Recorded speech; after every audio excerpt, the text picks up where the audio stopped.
Boa noite aí a todas as pessoas que estão aqui presentes. Hoje é o nosso seminário aberto, em parceria com o Instituto Langage, com o Lacoste Bebê. Queria agradecer aí a presença de cada um, agradecer a Érica Vieira pela disponibilidade de estar aqui apresentando com a gente, falando um pouco dessa temática aí tão importante. Eu vou deixar você se apresentar, né? Então você fique aí à vontade. O formato, né, desse seminário é uma fala disparadora, então você vai trazer aí, né, o que você preparou e depois a gente abre aí para as questões, para as perguntas e tudo mais.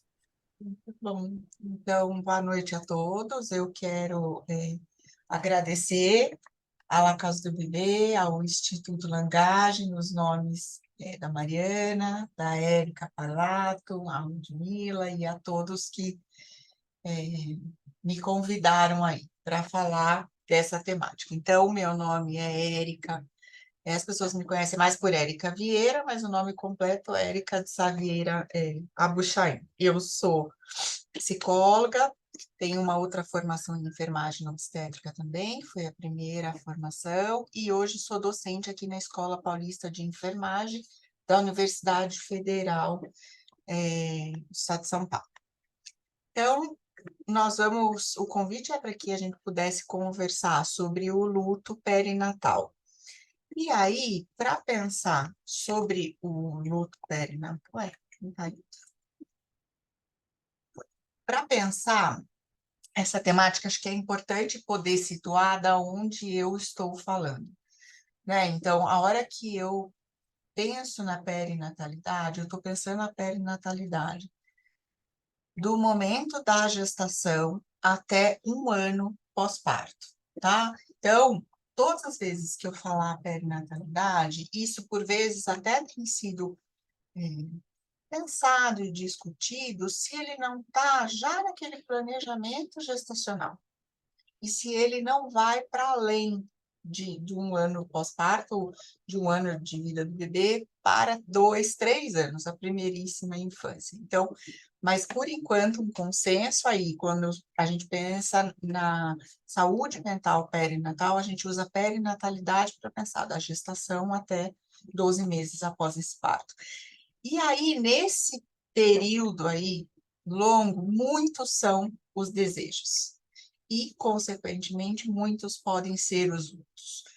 Nesta fase, o desejo de engravidar, de gestar, de parir, de ter um filho e de ser mãe ou pai, são desejos que podem estar juntos ao mesmo tempo, mas que um não garante o outro e um não é sinônimo do outro.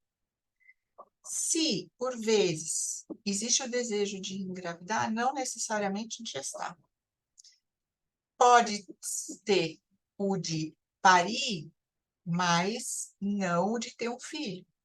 E assim sucessivamente. Então, as perdas, ou seja, intercorrências neste percurso, são intercorrências que nos fazem pensar o que é que está sendo perdido. Ao se ter aí um diagnóstico de gestação, embarca-se numa viagem, num percurso sem garantias. Você não sabe se você chega no final da gestação, de que jeito você chega e por que via. Então, o fato de você não ter garantias é algo que os casais percebem, em especial as mulheres, especialmente quando já vivenciarem em algum momento, seja na família, sejam eles mesmos, desfechos aí desfavoráveis, ou seja, desfechos que não são necessariamente a conquista daquele bebê saudável a termo que vai para casa, né? Por vezes nós temos aí neste percurso algumas malformações nesse bebê que podem fazer com que esta vida dele seja uma vida mais breve. Podemos ter aborto, eu não sei se está muito claro para as pessoas a diferença de aborto, de perda perinatal, de interrupção gestacional. essas nomenclaturas, o óbito neonatal, vão variando à medida das semanas que você tem essa perda. Então, até 22 semanas, por aí, ou menos de meio quilo esse feto, nós teríamos um aborto. A partir daí, uma perda perinatal ou uma perda fetal, óbito fetal, até o seu nascimento. Pode ser prematuro, ou depois que nasce, morre no intraparto, morre depois. Então, os nomes vão aí variando, tá? E a experiência desse desfecho, a hora que esses casais aí, sejam ele as combinações familiares possíveis, é sempre um susto. É um momento de grande agonia, de desespero, de choque, de vontade de dizer, mas o que é isso que estão me falando? Como assim? Aquela gestação ou aquele bebê que eu imagino, que eu espero que vá chegar, né, a hora daqui 40 semanas, como assim que ele pode não chegar como eu esperei? Como ele pode chegar já tendo morrido? Então, isso traz um impacto importante nessas famílias que ficam aí um pouco desorientadas e tentando, por vezes, entender o que é isso. Onde que a coisa mudou que eu não vi? Né? Será que eu fiz alguma coisa? Será que isso é verdade? Então, melhor a gente consultar uma segunda, uma terceira, uma quarta, uma 10ª opinião, para ver se de fato isso que me falaram não foi um erro, né? Então, pensar aí o luto também significa a gente poder olhar e imaginar que, diferente do que muito se ouve, o fato desse bebê ter 5 semanas, 8, 7, 6, isso não diferencia a qualidade da perda. Então, por vezes, frases como, estava no comecinho, foi melhor assim. Foi melhor assim para quem? O que está em jogo nessa perda aqui é o investimento afetivo desta mulher neste bebê, nesta gestação, naquele sonho de ter ou não um filho, de maternar. Ai, deixa eu tirar aqui, peraí, que tá. Por vezes, a gente escuta nos atendimentos essa fala: como é que eu vou ficar sem esse bebê? Como é que esse colo fica vazio? Dói na minha alma pensar isso. É físico a dor. Muito atrelado também a sentimentos de inferioridade, de fracasso, de vergonha. Por que eu não fui capaz de gerar um bebê perfeito? Por que eu não fui capaz de levar essa gestação até o final? Por que eu não sou capaz de ter o meu bebê no colo e com ele sair da maternidade? Estes são questionamentos bastante doloridos, né? Seja para essa mulher, seja para esse parceiro ou para parceira em combinação tiver. É uma frustração e um anseio, um luto daquilo que poderia ter sido vivido, aquilo que eles sonharam, que eles almejaram que eles iam viver, mas que não vai ser vivido. Então, assim, poxa, eu imaginei que eu fosse levar esse bebê para a praia, como é que ia ser o aniversário de 1 ano, como é que eu ia apresentar ele ou ela para os familiares, para os meus... mas isso tudo fica reverberando e dizendo, mas eu não vou viver isso, como que eu vou fazer sem ele? Eu já planejei tudo. Como é que pode isso não acontecer? Né? E o pacto de silêncio entre os profissionais de saúde e entre o seu entorno. Porque as pessoas dizem, eu não fui treinada para isso, eu não sei o que dizer. Então, já que eu não sei o que dizer, é melhor eu fazer de conta que nada está acontecendo. O entorno também, a hora que esse casal chega em casa, a depender do período aí da gestação, tira tudo que seja registro de que um dia essa gestação existiu, de que esse bebê em algum, esse feto, e a gente fala bebê porque eles não dizem feto, eles dizem bebê, é o meu bebê, né? O meu bebê existiu. Mas ninguém fala. Por vezes, a família também não viu, porque a depender do que acontece no intraparto, ou na gestação, ou na UTI, por vezes esse bebê nasce, quem vê é esta mãe e esse pai, e por vezes esse bebê se vai sem que mais ninguém tenha conhecido. E aí, o que que acontece? É como se ela não tivesse parido, é como se não tivesse tido esse bebê na história desses casais. Portanto, se não houve bebê, não tem mãe. Se não tem bebê, não tem pai. Então, também a parentalidade é aí não validada. E ao não ser validada e não ser reconhecida, o luto também não é. Então, não dá para sofrer aquilo que não aconteceu. Tá bom, não tem filho, não tem sofrimento, então não se fala sobre isso. Situações também de grande entrave para a gente que assiste esses casais são quando você tem, por vezes, uma gestação gemelar ou múltipla e um dos bebês vai a óbito e o outro não, o outro fica. É muito complicado a fala de que, assim, bom, pelo menos você tem um. Você não pode sofrer e não pode ficar mal porque você tem o outro. Você tem que ficar bem por esse outro. Só que ao olhar para este bebê que está vivo, o bebê que foi a óbito aparece junto. O quão difícil é poder olhar para um sem lembrar do outro, sem poder dizer, bom, mas eu não posso sofrer para aquele, como é que eu posso curtir esse que ficou se aquele foi? Eu estou atendendo a quem? A quem eu estou respeitando? A memória de quem? Então, são situações onde também não há espaço para que esses casais, essas mulheres possam dizer: eu sofro porque perdi o meu bebê. Está difícil de cuidar do que ficou, está difícil de amamentar o que ficou, está difícil de investir nesse, porque eu ainda estou muito tomada pelo bebê que partiu. Então, é muito sofrido.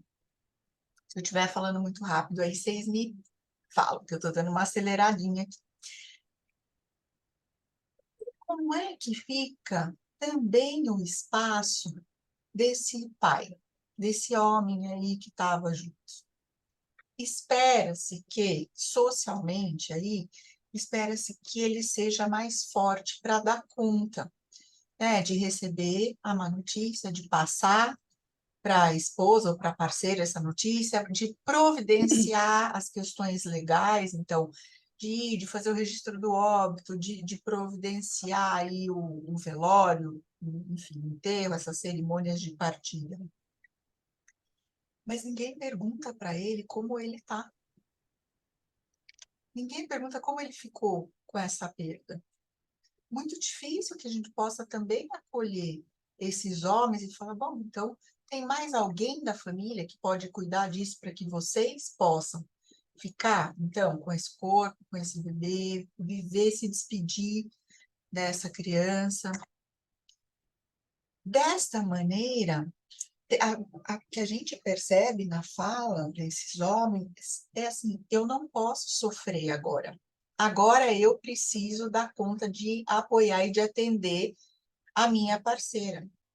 Não tem espaço para o sofrimento, para essa dor, para essa angústia, para essa tristeza.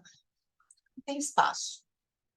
E isso é bastante sofrido para eles, né? Porque exige que eles estejam muito bem e dando apoio no momento que talvez eles não estejam. E isso, por vezes, volta depois do enterro, enfim, de um jeito muito difícil, muito sintomático, trazendo aí bastante dificuldades, se tiverem outros filhos na relação, com parceira, com eles mesmos.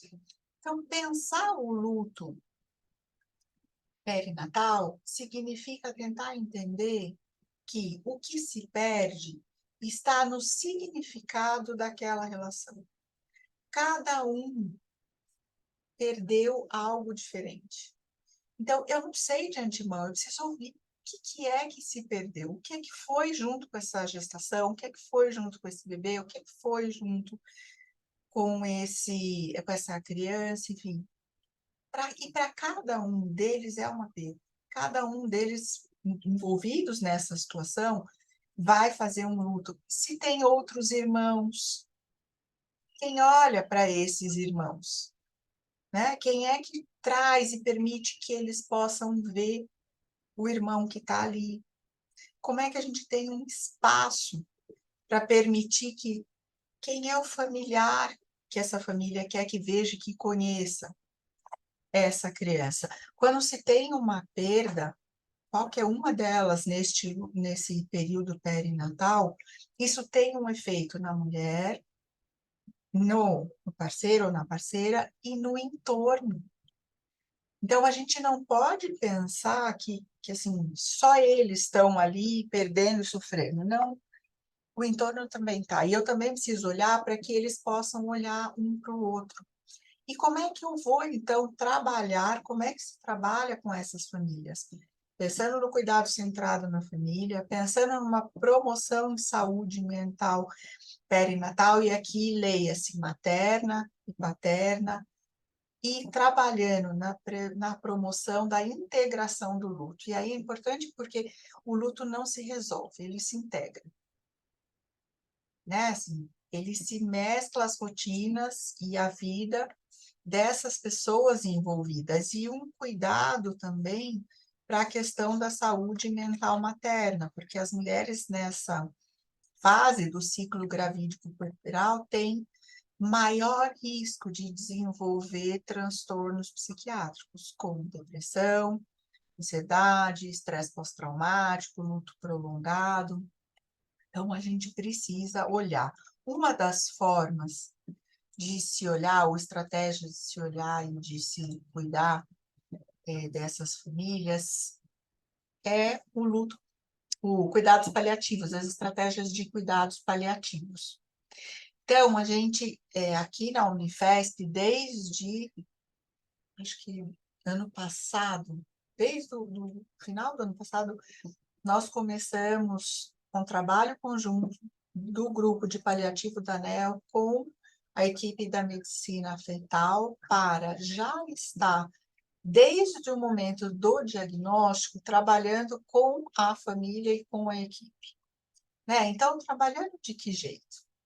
Pensando na questão do alívio, da dor, dos sintomas, afirmando a vida e a morte como processos, né, assim, normais do percurso de cada um de nós, não acelerar nem adiar a morte, integrar os aspectos psíquicos e espirituais. Aqui a gente diz do paciente, mas a gente também está olhando aqui, é um período peculiar, porque a gente vai trabalhando com essa gestante e com o seu parceiro aqui.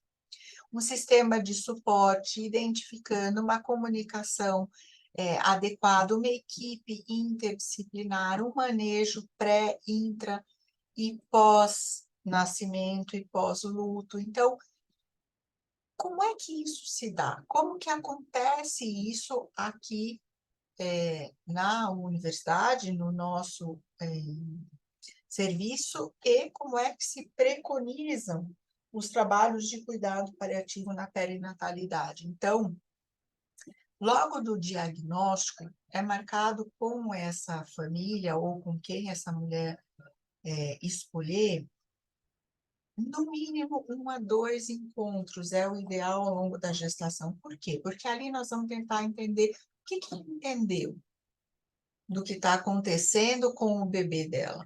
Ela entendeu qual é a má formação, e aí a gente usa recursos de imagens, recursos aí de livros, filmes, para quê? Para que seja possível identificar o que elas entendam, o que é que aquela má formação impacta e aonde? Como é que pode ser? E aí não figuras humanas, mas figuras de desenhos mesmo, né? Para que elas possam entender o que é que está acontecendo. Então, a partir daí, qual que é o diagnóstico, qual que é o prognóstico, quais são os possíveis desfechos, pensando dentro daquela família, a partir do momento que está claro e de que as possibilidades de tratamento estão postas, como é que a família entende isso dentro dos valores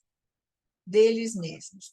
A questão espiritual, como é que é previsto? Um grande incômodo, assim, mas se eu há possibilidade de interromper a gestação, para alguns casais, é muito complicado, porque é como se eles estivessem, de fato, matando os bebês. Então, não, eu estou percebendo, não quero interromper. Para outros, não, eu quero interromper. Porque se eu não vou ter o meu bebê saudável e levar para casa no final, é melhor que eu interrompa agora. Então, essa decisão é muito singular, né? E é importante que eles possam ter muito claro o que é que eles estão decidindo, ao decidir interromper ou ao decidir levar essa gestação ao final. Por vezes, eles querem novas reuniões para trazer as avós, para trazer os tios, para trazerem os irmãos, para entender do que é que está se falando, o que é que está em jogo, né? E aí nós vamos pensar o plano de parto, seja ele para interrupção ou não, então nós vamos pensar como é que eles querem que seja. Enquanto esse bebê está ali com eles, quais são as lembranças que eles querem guardar do bebê? Então, trabalhar uma caixa as memórias deste período desse bebê se dá desde o nosso primeiro encontro. Pensar que jeito eles querem encontrar esse bebê, seja vivo ou seja morto, o que para eles é importante, quem eles querem que esteja ali. Então, nós vamos pensar no plano de parto. Quem é que vai estar ali? Como é que eles querem receber? Tem alguma coisa que eles compraram que eles querem trazer para o bebê? Uma touquinha, uma manta, por vezes, a depender do tamanho, né, que o bebê não vai poder aí se vestir. Eles querem tirar foto? Eles querem pôr alguma música?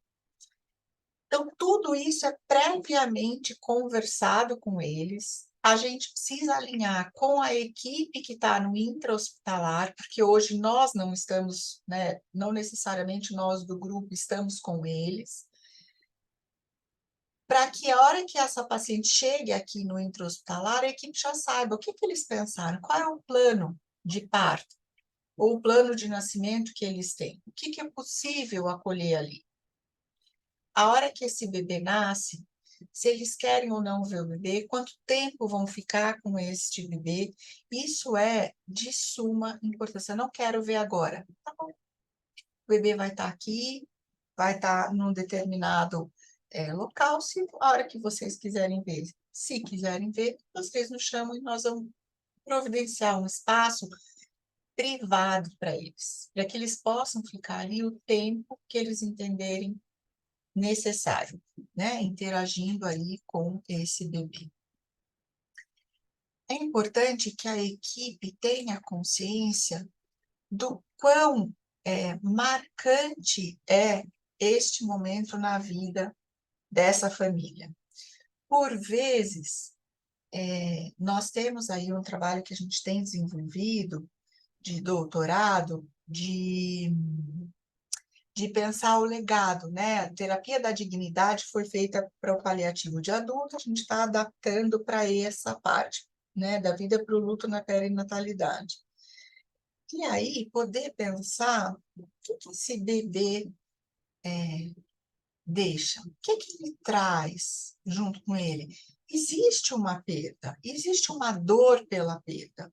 É legítimo que eles falem e falem e falem várias vezes a história dessa gestação, a história desse bebê, como é que souberam, como é que o bebê partiu, como era a carinha do bebê, o que eles planejaram, como que eles imaginaram que é o projeto parental, como eles seriam como pai, como seriam como mãe, como irmãos. Então, pensar tudo isso, eles vão falar e deixar que eles falem.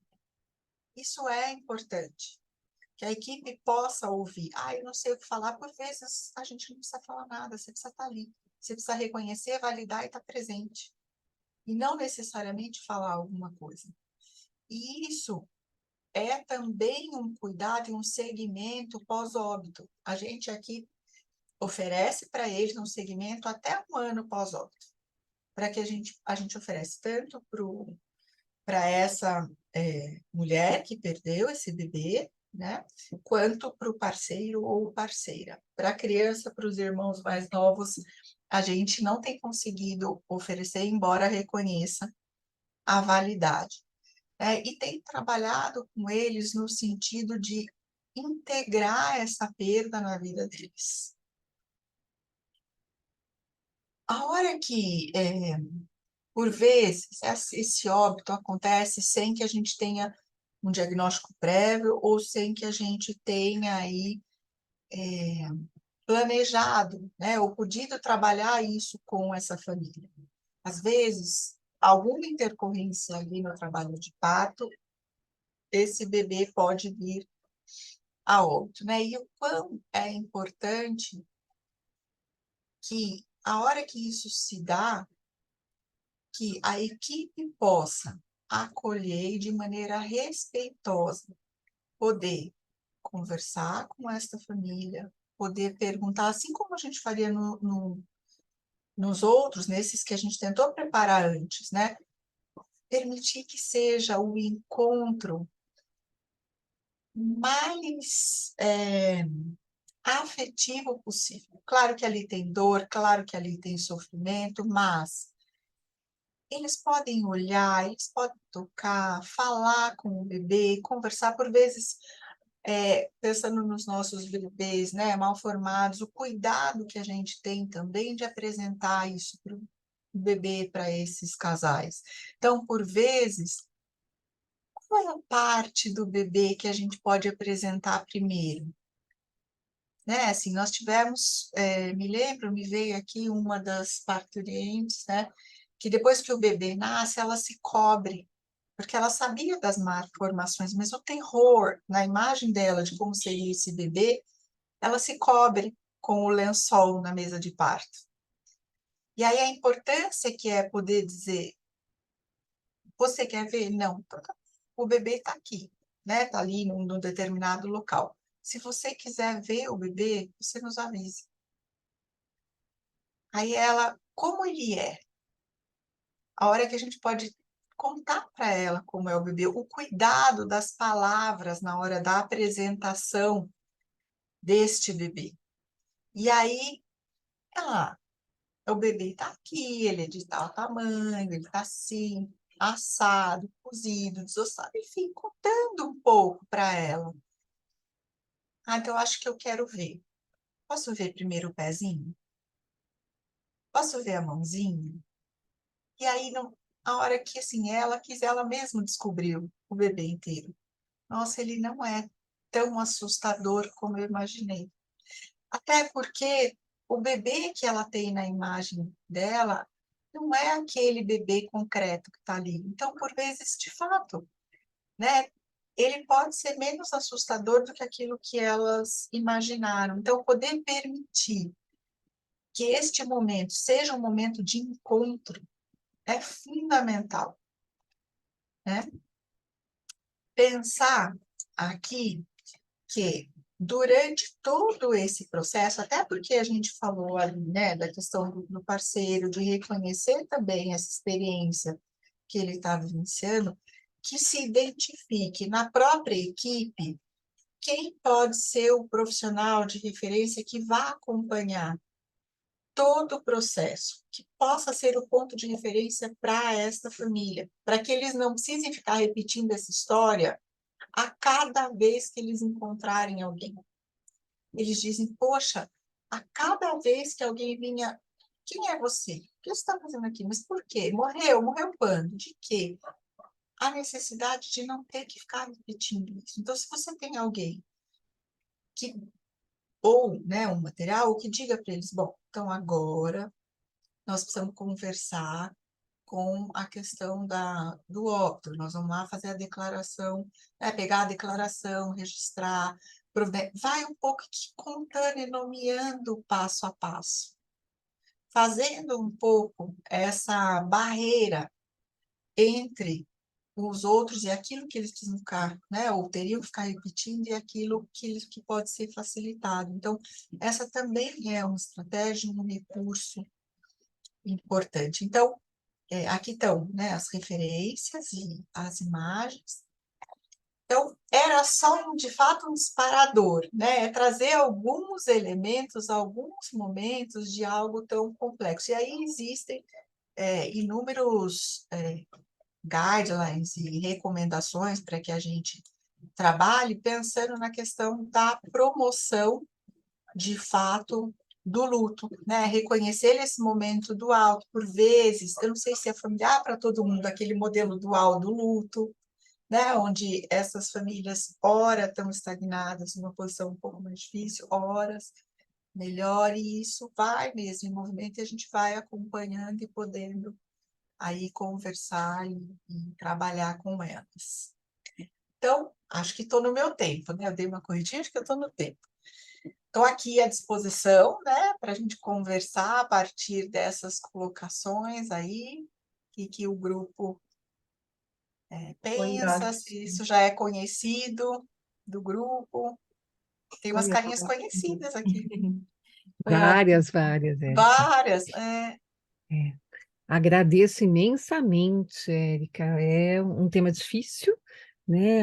E a gente vê aí a delicadeza, né, de como você trata esse tema aí. Então, eu queria agradecer muito em nome do Instituto Langage, em nome da La Cruz do Bebê, né, essa possibilidade de trazer esse tema. Você já viu que tem ali Gláucia, né, que também Eu trabalha vi, tem a muito essa Gláucia, tem a questão, Gláucia Pérsia, Galvão, né? Então, a Pérsia, tem vários colegas aqui, né? Acho que é um tema que incomoda bastante, né? Porque quando a gente fala de bebê, não é essa parte que a gente, né, tende a falar do bebê, a gente fala outros aspectos do bebê, mas é muito necessário. Te agradeço muito pela delicadeza, né, do trabalho. Glaucia, você quer abrir o microfone? Cada um pode abrir o Quero microfone. sim. Primeiro, alegria enorme estar com a Érica aqui, né, Érica? Uma Oi, companheira, duas Cláudia, tudo Éricas, bem, né? querida? As duas, Companheira nossa, Érica lá e da Érica. Marcê também, né? Uma pessoa de um carinho, de uma sensibilidade enorme, né? Então, que a gente está aí abraçando e achando lindo, a Lacoste está também com esse abraço. Nós enviamos o livro essa semana para vários colegas, né? Depois dessas colocações do mês que a gente fechou. E, assim, eu achei muito delicado a maneira que você colocou, então, assim, estou te parabenizando por toda essa delicadeza, né? Queria só apontar alguns itens que eu acho, assim, que são muito interessantes e importantes. Quando a Érica, ela nos traz a questão de ver o bebê, ela é muito importante. E esse bebê que tem uma malformação, mesmo que a mãe fale, eu quero ver a delicadeza de primeiro apresentar pelo menos três coisas normais para depois partir para o patológico. Para ela formar, se eu mostro a malformação primeiro, ali ela paralisa ali, ela choca ali com aquele bebê. Então ela tem que ver que ela gerou um ser humano, ela gerou uma criança. Então, eu tenho que mostrar, por exemplo, a Erika falou o pé, a mão, pelo menos três coisas positivas para depois mostrar o que ela já sabe. Né? Falar, olha, você quer ver aquilo que você já sabe, mas ela já tem um bebê. Tá? Essa questão da história, do corpo dela ser um local de memória, porque isso é muito dolorido. O leite, a mama vai ficar dura, o útero vai sentir, vai murchar a parede do abdômen. Mesmo que seja um aborto, a partir de 19 semanas ela tem leite. E aí, como é que nós vamos fazer? Né? Então, essa questão do luto do leite, hoje é uma outra coisa muito importante, dá a ela o direito de doar. Então, lá no meu doutorado, a gente fez um artigo, que acho que todo mundo já leu aí, né, Érica? A dor, uma mãe que ela chorava, ela falava assim, por que me enfaixaram? Como se tampasse a minha boca. eu queria dar um pouco do leite, era como se eu tivesse uma memória do meu filho. Então, se uma mãe está na UTI neonatal, tirando o leite do lado de outra, se o dela morre, por que ela não pode continuar doando para as outras por um tempo? Mas então, a Anvisa, a gente conseguiu já isso, né? Porque antes a Anvisa falava que só podia doar se ela mantivesse o leite para o filho dela. Esse filho não existia. Então, havia uma lacuna nisso. A gente conseguiu, depois do doutorado, que hoje a Anvisa já liberou, mas contanto que o banco de leite tenha um apoio emocional para essa mãe, uma psicóloga de suporte para ela trabalhar isso gradativamente até o momento de parar de amamentar. E a nossa luta, que a gente já conseguiu no ABET, é que ela não vá ao banco de leite doar, para ela não ver outras mães doando, que o carro vá buscar no domicílio dela, se a opção for essa. Tá? Aqui no ABET a gente já está conseguindo isso, graças a Deus. Acho que você fala uma coisa importante, né, Glaucia? Que ela possa ser cuidada como qualquer outra nutriz. Ou qualquer outra mãe. É uma opção dela, que é uma coisa viva. Uma coisa viva. A gente já tem vários momentos de lembranças importantes, né? A gente aqui em Belo Horizonte tem um grupo Coxa, que trabalha maravilhosamente bem, inclusive disponibilizando a fotografia na hora do parto, né? O grupo Coxa sai imediatamente uma pessoa para isso aqui. Tá? E a questão da dor do pai, que é uma dor que era uma dor invisível, porque, teoricamente, a dor é no corpo da mulher, mas e o emocional dele?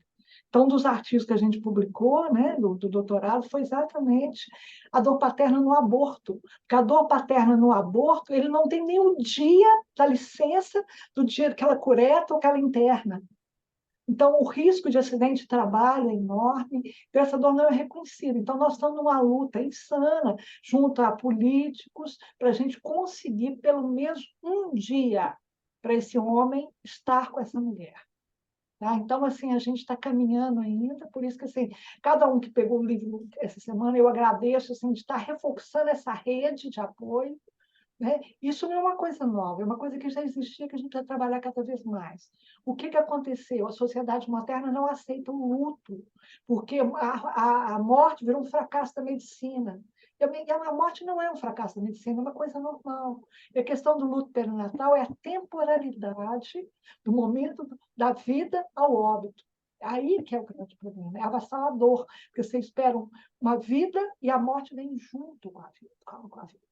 Então, isso é muito complexo, para o cuidador também. Então, assim, é uma área que a gente precisa cada vez abraçar mais e estar refazendo os treinamentos a cada dia. Porque você faz um treinamento hoje, daí a pouco a equipe muda, ou a pessoa tem outro momento, aí esquece. Então, esses treinamentos têm que ser constantes de apoio. É uma coisa que a gente tem que estar cada dia mais investindo. Então, é uma colcha de retalho mesmo, que a gente tem que estar reforçando, recosturando, para que ela esteja sustentar esse momento. Porque a nossa preocupação passa também no filho seguinte.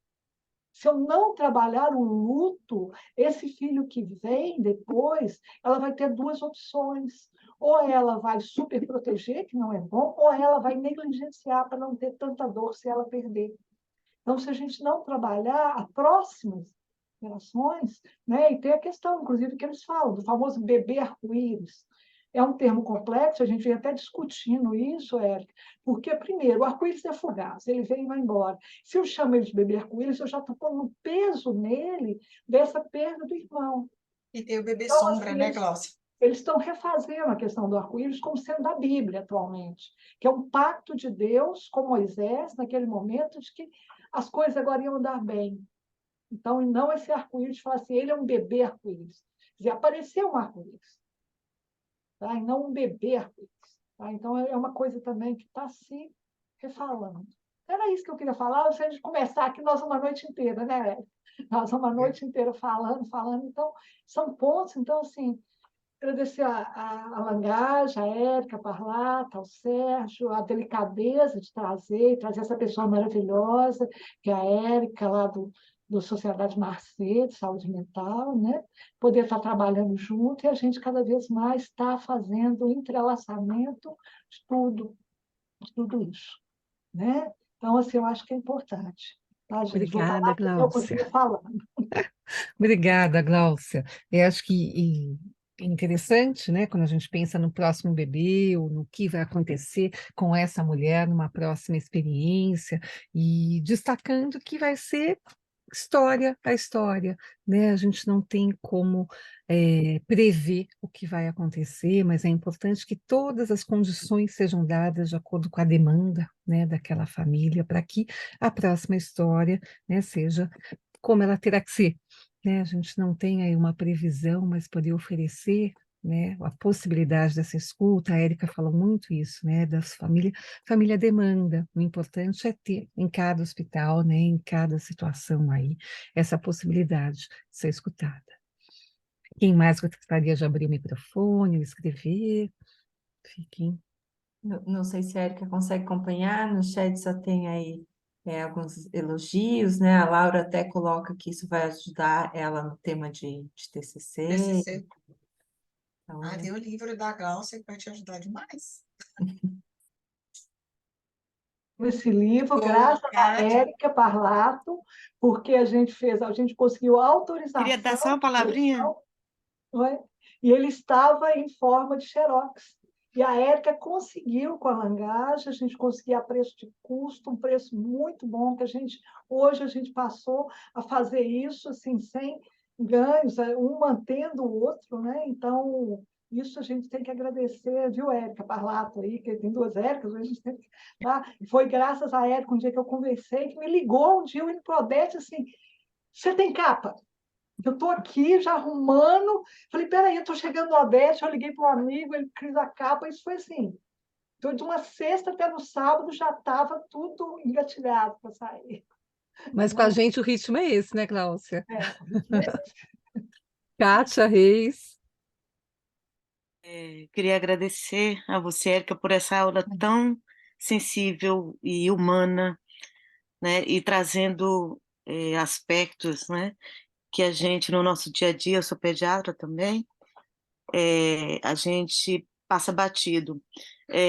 Isso, as suas falas me fez lembrar do caso de uma amiga minha, que ela engravidou 2 vezes, perdeu o bebê, e aí depois descobriu que estava com câncer no útero, e aí teve que tirar o útero e tudo, e aí ela ficou muito desesperada e deprimida, porque não podia mais ter filhos, quando alguém, um, um religioso, muito sensível, né, conversou com ela e falou assim, mas você foi mãe, às vezes, né, morreu sem que você tivesse a oportunidade de desfrutar da companhia, mas você foi mãe 2 vezes, você pode dizer que o seu desejo de ser mãe se realizou, você foi mãe por algum tempo.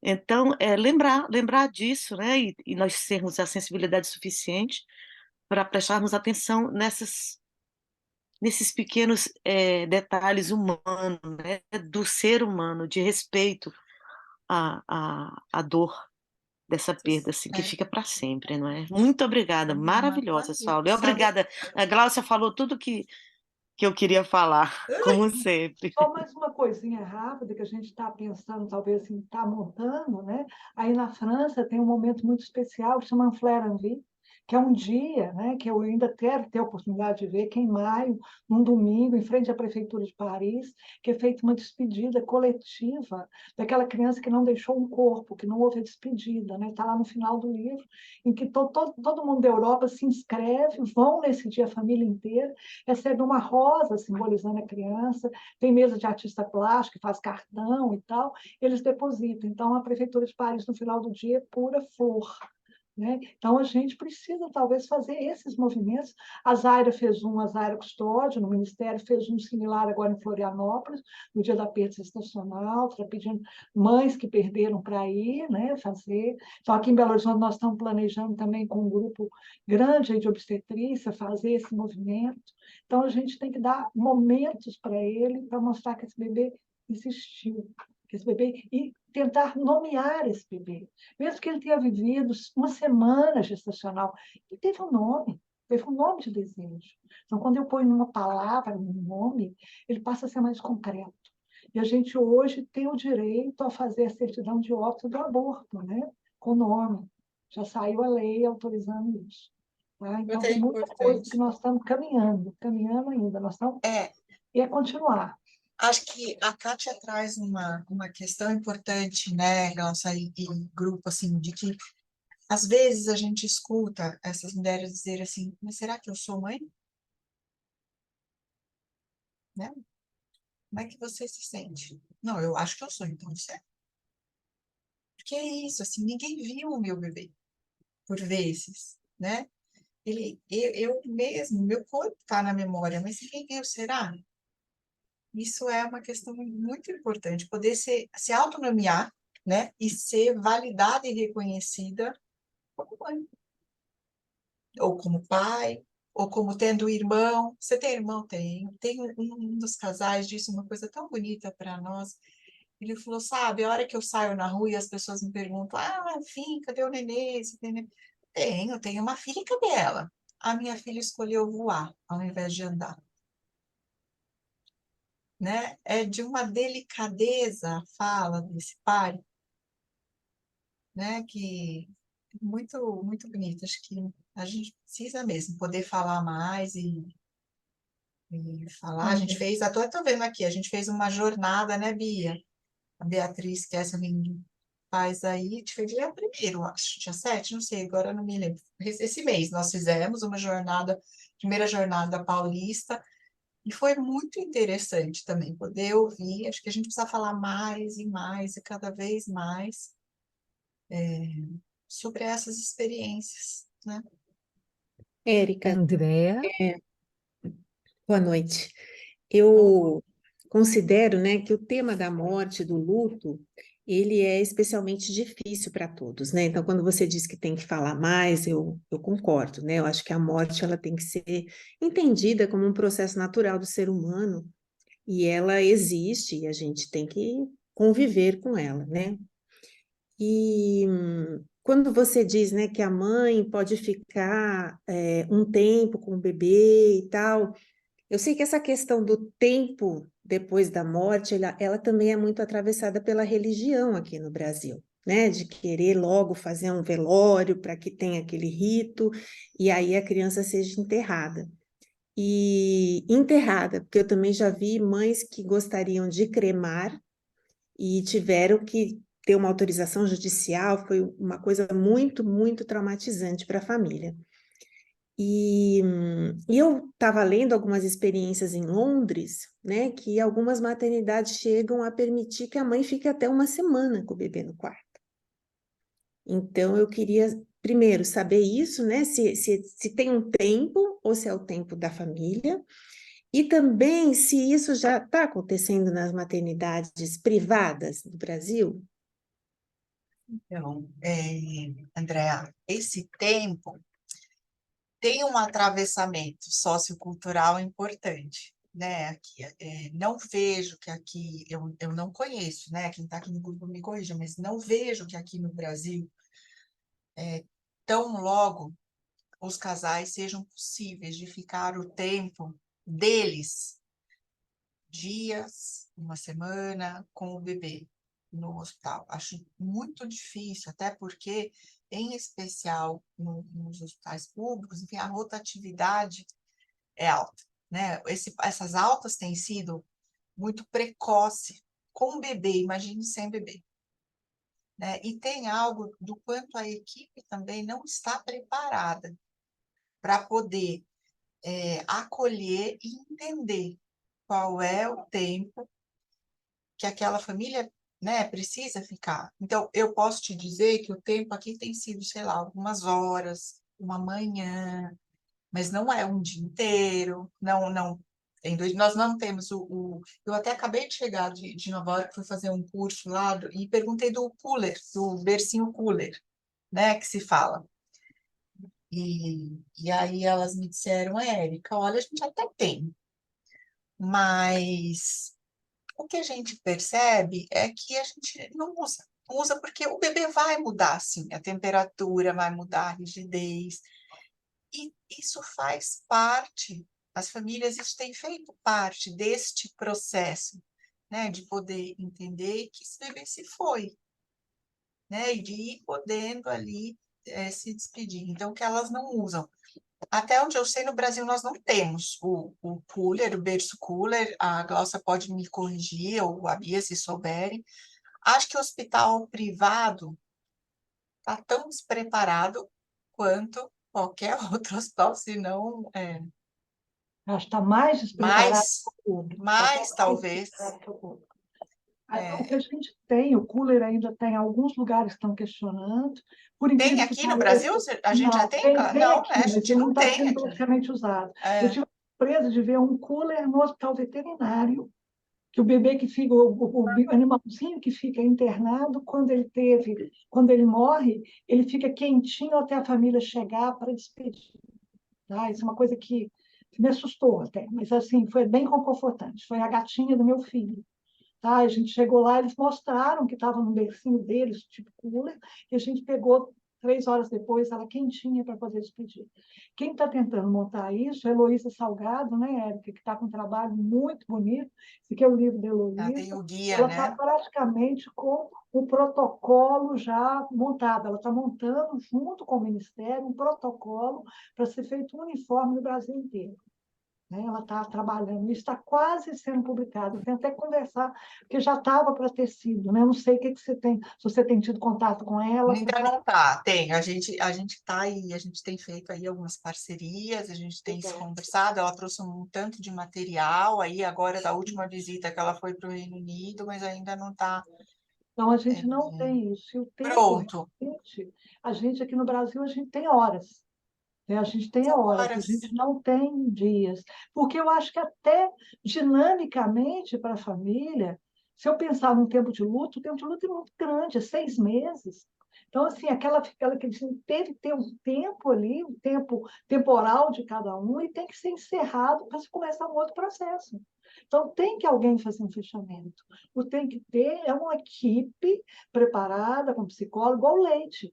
Tem que ter alguém nesse banco de leite que esteja visitando essa mãe, que esteja ajudando a ela progressivamente nessa despedida. Eu não posso simplesmente fazer uma coisa solta. Eu queria só pensar juntas, só um pouquinho, Bia, já dou. Eu acho, sabe, Glaucia, que isso não é do psicólogo. Eu penso que trabalhar com o luto é da equipe inteira.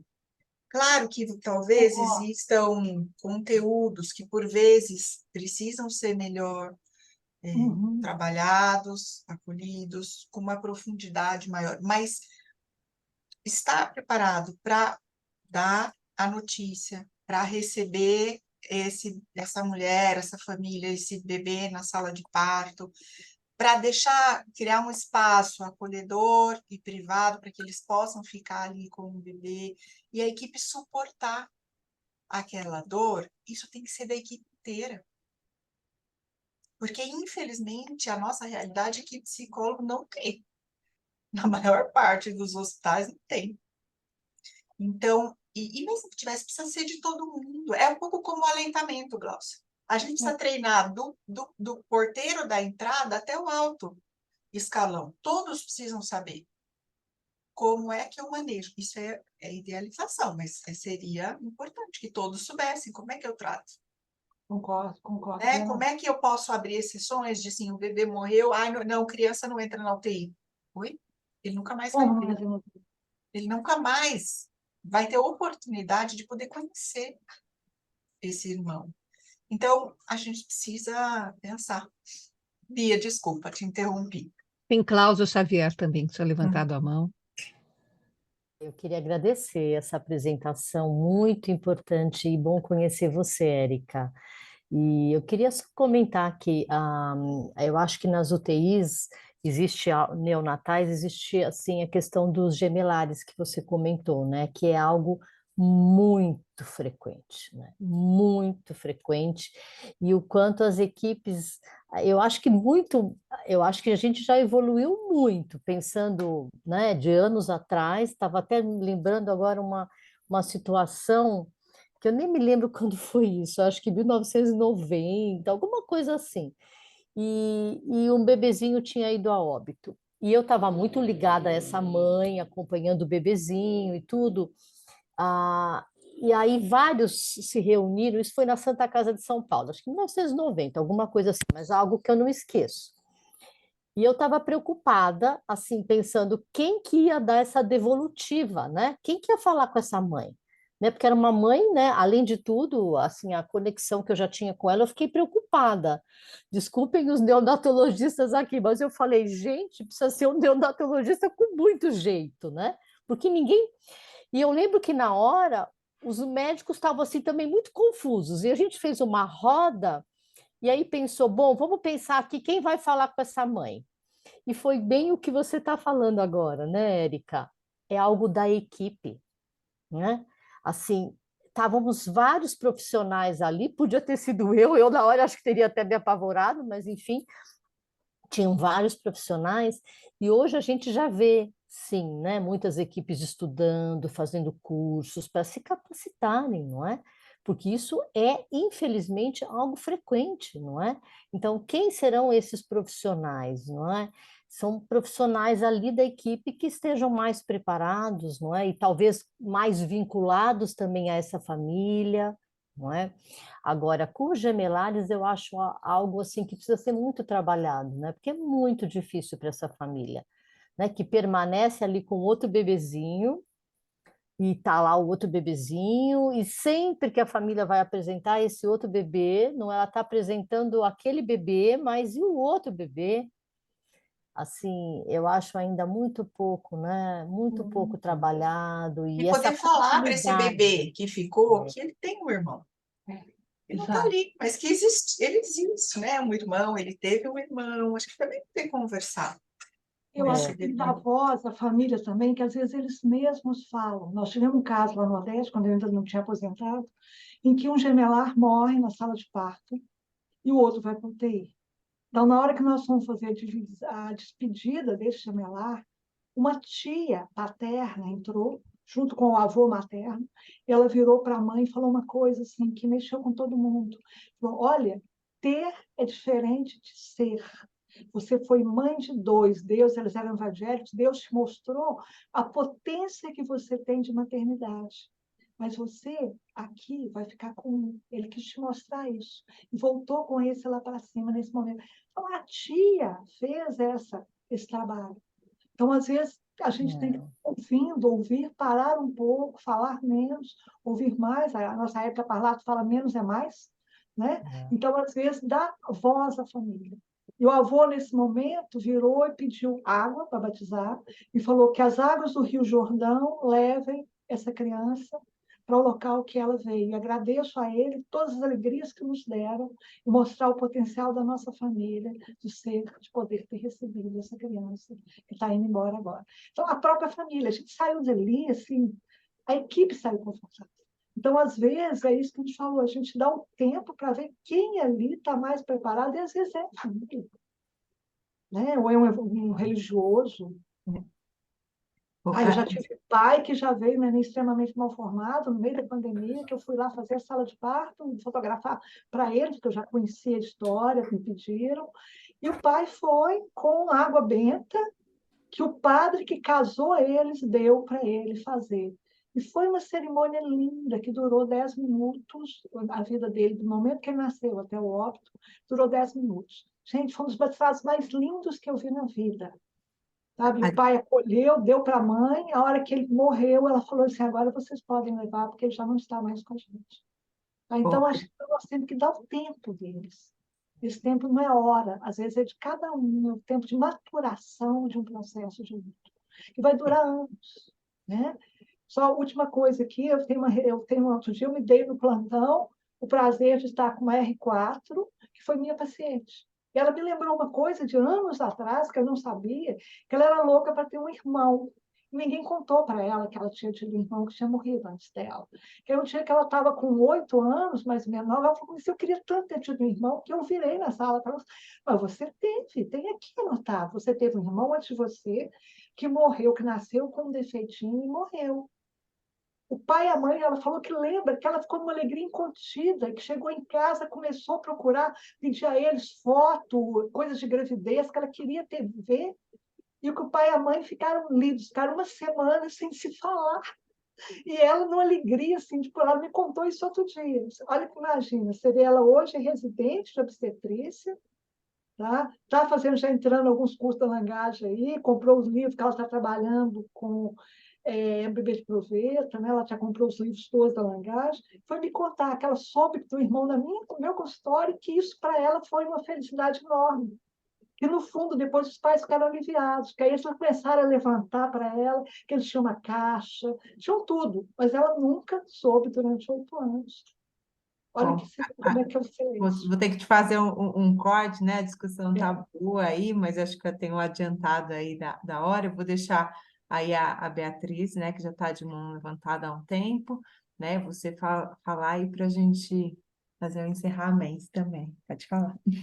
Então, o que eu queria colocar é que nesses encontros e eventos que a gente tem promovido, o último com a Érica, que foi muito proveitoso, né, Érica, lá pela Unifesp, é, eu acho que a gente está num momento de um desafio muito grande, onde o país começa a se movimentar, vários estados já mobilizados, né, com relação à relevância desse tema, e aí a gente cai na questão da capacitação de profissionais, né?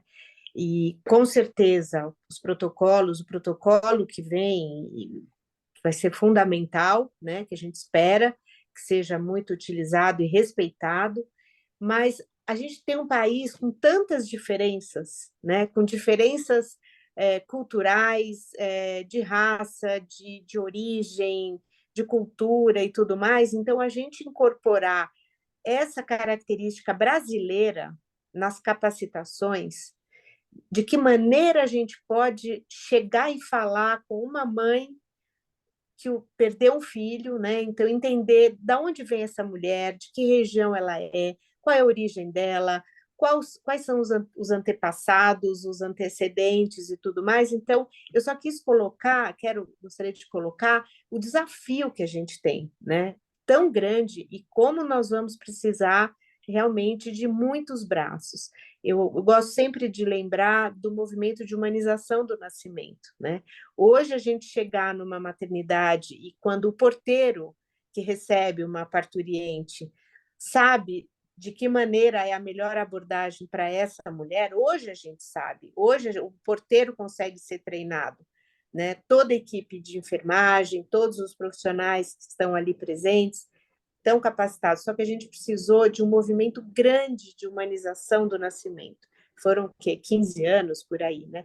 Então, a gente está no começo desse movimento de humanização do luto parental e que realmente a gente vai precisar de muitos braços, né?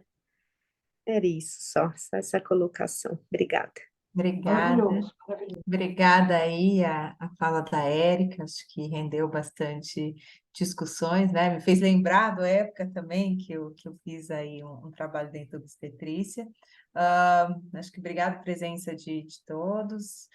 Lembrando, né, que essa parceria do Instituto Langaje junto com a Lacose Bebê, então, toda última quinta-feira do mês a gente apresenta, né, algo relevante aí de importância também. Érica Parlato, gostaria de falar? Agradecer a presença de todas as pessoas, agradecer a disponibilidade da Érica Vieira. Então, muito obrigada. Essa nossa atividade fica depois disponível no canal do YouTube do Instituto Langaje e da Lacose do Bebê. Então, boa noite a todas as pessoas que estavam aqui presentes e que vão assistir depois. Boa noite. Muito obrigada, Obrigada, Érica. boa noite, Boa noite. obrigada, viu?